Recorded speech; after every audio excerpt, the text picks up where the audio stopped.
Bismillahirrahmanirrahim. Assalamualaikum warahmatullahi wabarakatuh. Balik lagi bersama saya di channel Perisai Nusantara TV.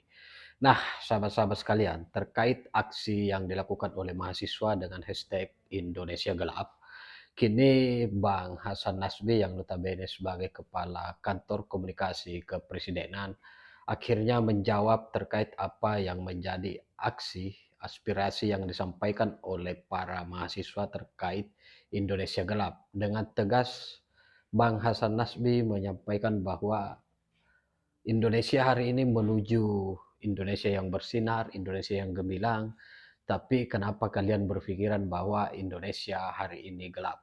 Nah, tak perlu berpanjang lebar seperti apa Bang Hasan Nasbi membongkar fakta tersebut, kita simak videonya berikut ini. Iya, kalau Pak Prabowo kan beliau sudah berhitung secara sangat matang soal program kerja, apa yang mau dilakukan, termasuk juga soal efisiensi. Kalau kita mau jujur kan ini awalnya berawal dari efisiensi. Kemudian ada disinformasi soal efisiensi ini bahwa ada biaya operasional perguruan tinggi yang dikurangi.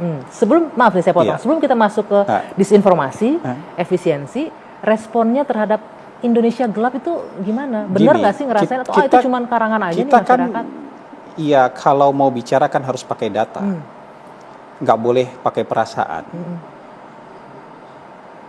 Coba cek laporan IMF tahun 2025, akhir tahun 2024, awal tahun 2025. Indonesia itu sekarang negara dengan perekonomian terbesar ke-8. Anda mau bilang negara dengan perekonomian terbesar ke-8 sebagai negara yang gelap? Mau cari negara yang terang seperti apa? Nggak sesuai dengan datanya. Kita mungkin tahun ini ngebalap Inggris dan Prancis. Makanya kita jadi negara dengan perekonomian terbesar ke-8. Mungkin tahun depan, 2 tahun lagi kita bisa ngebalap Brazil. Karena tipis saja jarak perekonomian kita dengan Brazil. Setelah itu kita target Jerman. Dan mungkin nanti endingnya kita bisa jadi negara dengan perekonomian terkuat dan terbesar nomor 4. Di dunia kita bicara bukan skala Asia Tenggara bukan lagi skala Asia Tenggara di dunia. Ini yang mau dibilang gelap. Rata-rata pertumbuhan ekonomi dunia 3,3%. Kita tumbuh selalu di atas 5%. Negara kayak gini yang mau dibilang gelap. Banyak negara yang mungkin cuma tumbuh 1%, 2%, bahkan mungkin minus. Kalau ada suara-suara sumbang di luar sana yang bilang itu kan data, siapapun kan bisa. Ya terus mau bicara pakai apa? Mau perasaan diadu dengan data? Nggak bisa ya. Oke. Artinya, jadi yang menang mana? Mau menang perasaan atau mau menang data? Jadi menurut saya begini, selain kepalan, yang kita bawa ke lapangan tuh kepala juga harus kita bawa loh. Menarik nih, tidak hanya kepalan teriak-teriak aja, iya, tapi selain juga kepala juga kita harus bawa. Sehingga kita datang dengan sesuatu yang bisa dipertanggungjawabkan, dengan logika yang bisa ditegakkan. Benar nggak Indonesia gelap? Atau ini hanya ujaran ketidaksukaan, ujaran kebencian terhadap pemerintah, yang mungkin juga sebelum pemerintah ini dilantik, mereka juga sudah tidak suka. Kemudian ketika ada 1-2 disinformasi, kemudian diimplementasikan lah, dia realisasikanlah ketidaksukaan Bang itu. Hasan, apakah kita bisa nyebut ini ujaran kebencian ketika hampir semua, kalau kita melihat yang terjadi beberapa hari terakhir ini, mahasiswa hampir di Saya tidak melihat resonansinya dengan perasaan masyarakat. Tidak mewakili perasaan masyarakat. Tidak beresonansi dengan pikiran publik kan. Oke, jadi siapa menurut Anda tuh yang diwakili? Enggak, menurut saya hari ini memang kan ada yang protes. Ada yang turun ke jalan, tapi kan kita bisa lihat sendiri, apakah itu beresonansi dengan perasaan masyarakat? Apakah misalnya efisiensi yang mereka tolak itu beresonansi dengan pikiran-pikiran publik? Saya rasa tidak. Gitu. Oke, tadi disebutkan ada disinformasi terkait efisiensi. Di bagian mananya kalau menurut Anda? Ya itu tadi disinformasi tentang biaya operasional perguruan tinggi dikurangi, beasiswa dikurangi. Ya KIP kuliah dikurangi. Padahal semakin mahal. Arahan presiden jelas. Yang diefisienkan itu kan belanja berlemak aja. Belanja berlemak itu biasanya belanja barang dan belanja modal. Tapi belanja pegawai harus dipenuhi. Belanja layanan publik harus dipenuhi. Biaya operasional perguruan tinggi ini bagian dari layanan publik harus dipenuhi. Beasiswa, KIP, kuliah itu bagian dari layanan publik, harus dipenuhi. Bansos, subsidi itu bagian dari layanan publik, harus dipenuhi, bukan bagian dari belanja-belanja yang terkena efisiensi. Kalau kita berbicara soal KIP nih, Bang Hasan, kalau kurang lebih di seluruhnya ada sejutaan mahasiswa ya penerima KIP ini.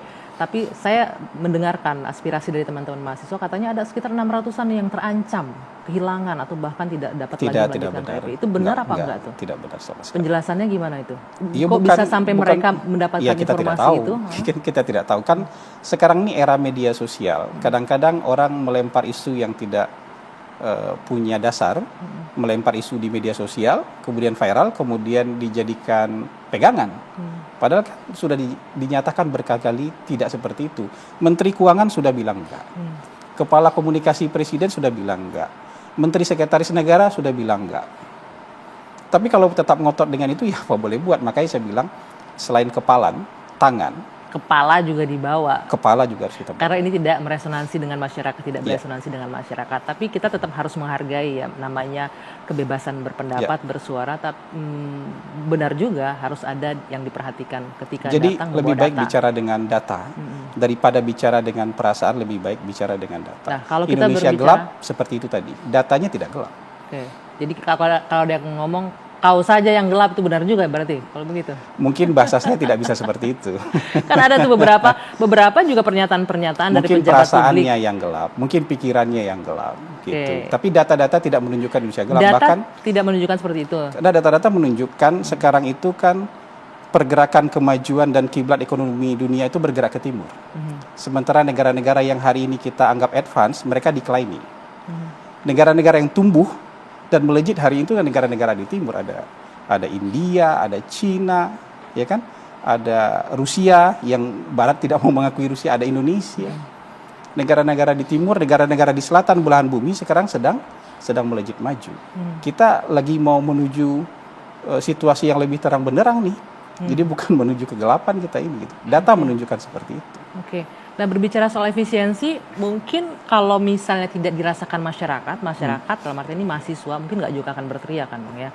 Berbicara soal efisiensi, arahan Presiden memang jelas untuk belanja-belanja yang tidak esensial, misalnya untuk pemotongan ATK, tidak untuk belanja pegawai. Tapi ada beberapa suara-suara dari misalnya ASN dan lain-lain yang menyampaikan sebagian pekerja-pekerja kontrak KI itu istilahnya di beberapa kementerian ada yang dirumahkan dan lain. Bagaimana Presiden merespon ini?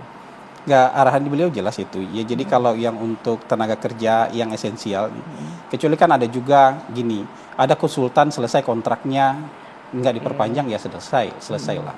Ada tenaga lepas yang kemudian memang sudah selesai, ya mungkin saja tidak diperpanjang oleh institusi masing-masing. Tapi yang pegawai ya, yang esensial, ya semuanya kan dilanjutkan gitu. Jadi biaya gaji mereka itu merupakan kewajiban dari negara dan itu akan ditanggung oleh negara. Menurut saya ini pasti ada shock lah. Pasti ada shock. Ketika orang terbiasa dengan kenyamanan dicabut. Kita kan sering mendengar di publik ya. Ketika akhir tahun kalau sudah masuk bulan Oktober, bulan November, bulan Desember, itu hotel-hotel penuh. Ya. Event-event banyak sekali. Kalau ditanya lagi ngapain, ngabisin anggaran. Kata-kata ngabisin anggaran ini kan sering kita dengar gitu. Dan itu bahkan jadi jokes sendiri di dalam pemerintahan ngabisin anggaran.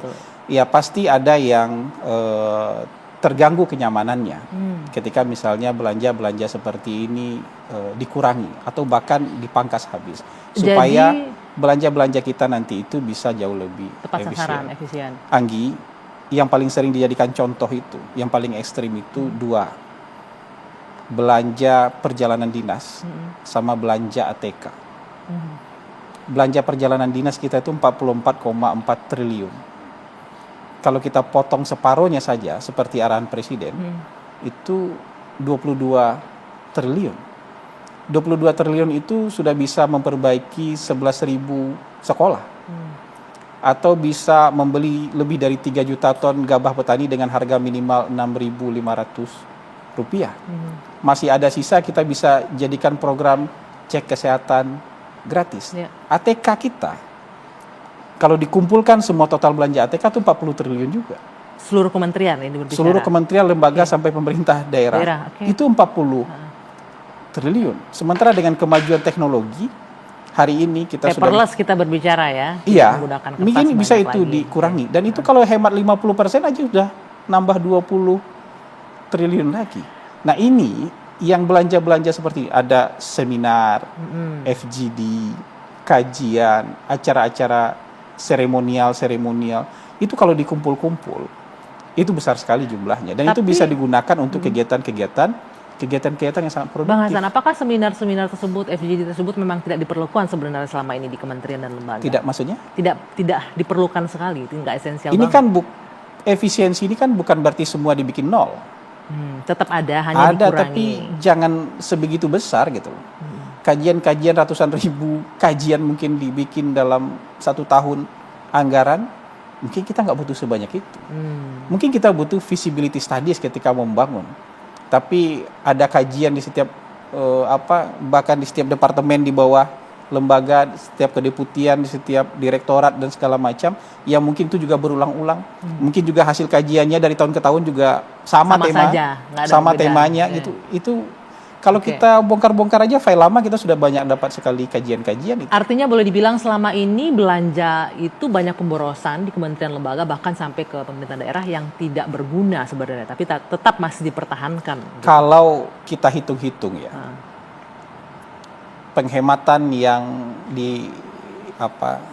diinstruksikan oleh Presiden itu kan hanya 306 triliun. Betul. Dibandingkan dengan APBN kita 3.600 triliun, nggak nyampe 10%. 10%-nya. Oke. Kira-kira 8,5% aja. Dan itu masuk akal. Ini bukan penghematan ekstrim yang dilakukan oleh negara-negara seperti Argentina, Pertanyaannya, seperti Amerika Bang Hasan, Serikat. betul. Gitu, bukan. Mereka lebih ekstrim dari kita. Jauh Tapi dengan lebih ekstrim. hanya 8,5%, kenapa seolah-olah nih kayak udah mau kiamat nih, efisiensi luar biasa, teriak semua. Justru pendidikan itu, pendidikan, kesehatan, sumber daya manusia lah ya, itu fokus utama Presiden Prabowo. Kalau kita bicara program prioritas dan program hasil terbaik cepat, hampir semua kita bicara soal sumber daya manusia. Kan infrastruktur sudah ada.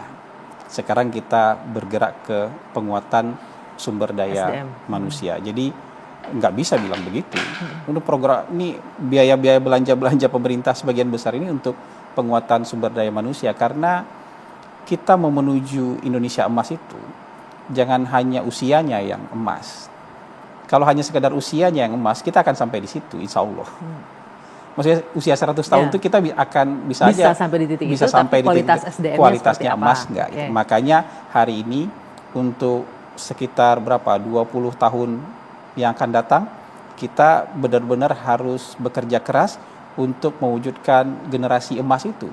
Di usia Indonesia yang emas, generasinya juga harus generasi emas. Jadi salah besar kan mengatakan bahwa soal pendidikan, soal sumber daya manusia itu tidak menjadi prioritas pemerintah. Kalau ada yang bersuara sumbang bahwa ini kan amanat konstitusi, anggaran pendidikan itu harus 20% dari APBN, sekarang tapi 20%. nggak tercerminkan katanya. Enggak, Coba sekarang boleh 20%. dielaborate nggak Bang? Bahwa Mungkin benar ini 700-an 20%. triliun, 700-an triliun lebih anggaran untuk sektor pendidikan. Tapi sempat kena efisiensi juga kan kemarin di sektor pendidikan. Begini, kalau yang misalnya monitoring, evaluasi itu terkena, tapi totalnya tetap 20. Yang untuk yang hal esensi, untuk KIP, untuk beasiswa, pendidikan dan lain-lain itu nggak terpotong. Tidak terpotong.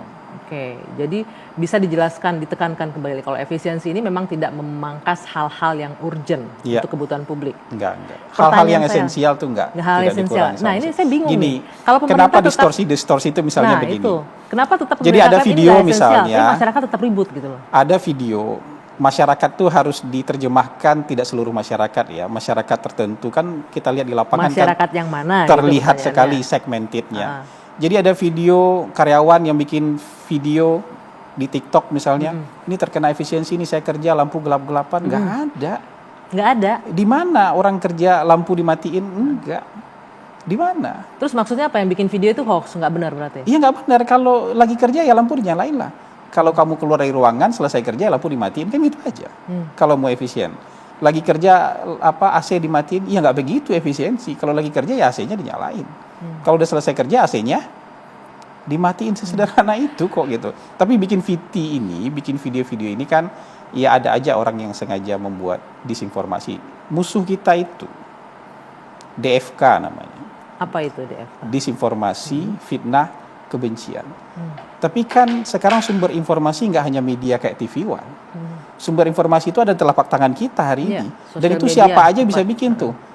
Mau dia punya skill jurnalisme, nggak punya skill jurnalisme, jadi penyedia informasi dia. Mau perasaannya lagi baik, perasaannya lagi nggak baik, Tergantung moodnya informasinya keluar. jadi penyedia informasi Oke. dia. Kalau misalnya itu tiba-tiba viral, dianggap sebagai sesuatu yang betul-betul terjadi gitu. Padahal kalau dicek nggak ada yang seperti itu kan gitu.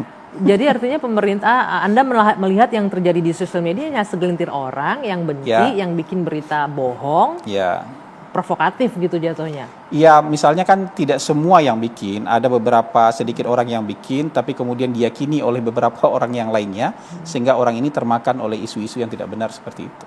Oke. Seperti itu ya. Oke. Ya. Selanjutnya nih, Bang Hasan, Gini, kita berbicara. sudah 1 minggu misalnya adik-adik mahasiswa demo, tolak pemotongan anggaran pendidikan, nggak dipotong. Tolak pemotongan biaya operasional perguruan tinggi, nggak dipotong. Oke. Tolak pemotongan KIP, nggak dipotong. Jadi yang disuarakan itu sudah berkali-kali dibilang itu nggak seperti itu, tapi tetap disuarakan seperti itu. Oke, Nah, coba nanti kita bedah satu-satu melebar ya. kemana-mana gitu. Kan ada Cukup luar biasa apa yang disampaikan oleh Bang Hasan Nasbi. Beliau mempertegas Indonesia hari ini menuju Indonesia yang terang benderang, Indonesia yang bersinar, dan bahkan Bang Hasan Nasbi mempermalukan para mahasiswa yang selama ini sibuk nyinyir, sibuk melakukan aksi terkait tagar Indonesia Gelap dengan pernyataan yang sangat luar biasa. Bang Hasan Nasbi mempertegas bahwa selain membawa kepala juga harus dibawa. Nah, bagaimana respon sahabat-sahabat sekalian? Tinggalkan di kolom komentar. Terima kasih. Wallahul muwaffiq ila aqwamit thoriq. Wassalamualaikum warahmatullahi wabarakatuh. Salam waras, salam akal sehat, NKRI harga mati.